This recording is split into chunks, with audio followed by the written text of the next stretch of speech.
There have been a number of videos recently about hyperdimensions, extra dimensions. What are they, and are they possible realities?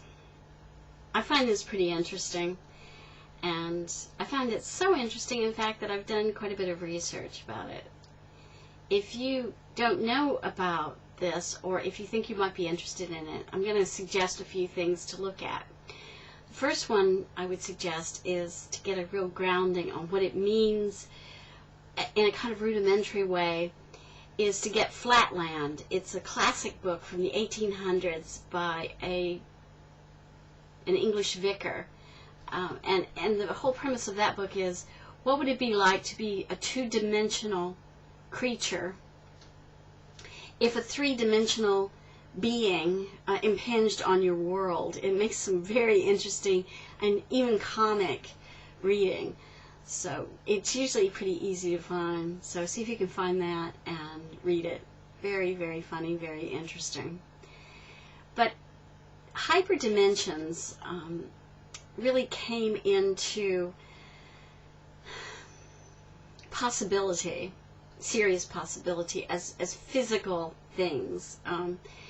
When Kaluza-Klein in the early 20s developed a fifth dimensional mathematics that seemed to bring together Einstein's relativity theory with quantum levels and it was something that nobody had worked out before, but if you did the mathematics with the implicate fifth dimension, it did bridge the gap. So that was pretty interesting. It turns out that Oscar Klein, who developed it separate from Kaluza, pursued this for a long time, and there are major flaws with his fifth dimension, and it doesn't really work. But it was a great idea, and it's where it was a sort of precursor to what is called superstring theory now. Now, superstring is a very interesting idea, and it varies too. I mean, there are different physicists who think different things about superstring, and there are a lot of physicists who do not take superstring theory seriously at all. And I'll post some naysayers and people who think it's just hokum in the sideboard.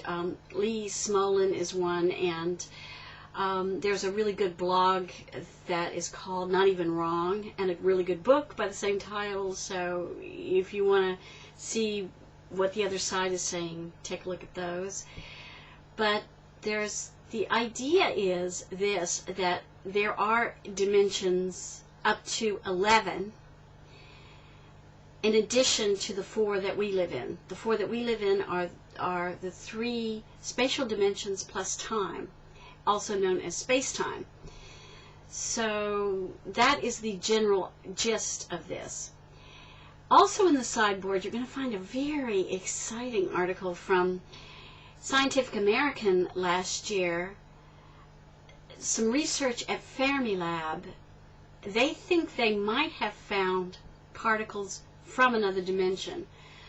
Now, read the article. This is Scientific American, September 2008. Be published in the sideboard. So hook up with that, read it, and see what you think. Because this is all very exciting stuff. The idea of hyperdimensions in superstring, in a nutshell, it's possible, and there is no data to prove any of this yet, that we are on a local brain. That means, and it's B-R-A-N-E, not B-R-A-I-N, that we live in a four-dimensional part of a 10-dimensional universe. So in other words, the local conditions, according to superstring, are four-dimensional. But that doesn't mean that outside of this brain there might be other areas of that have hyperdimensions. Pretty interesting and inscrutable. I'll also publish in the sidebar a link to some really intriguing but time-consuming videos that show you these extra dimensions and how they can be mapped on to our a four-dimensional space-time, or how they would be if they can be proven. And finally, there is some interesting research being undertaken to see if in the initial conditions of the Big Bang, when these extra dimensions would have been more overt, if in those conditions we can discern the extra dimensions. And that will be the last thing published in the sidebar. So pretty exciting stuff. I find it very interesting, and just thought I would do a video about some areas. If you haven't thought about it, you might want to look into, and if you have thought about it but want to know more, you might look into. I mean, I'm just passionately interested in this. That's why I thought I'd put something out. So you guys take care of yourselves and have a good day. Bye-bye.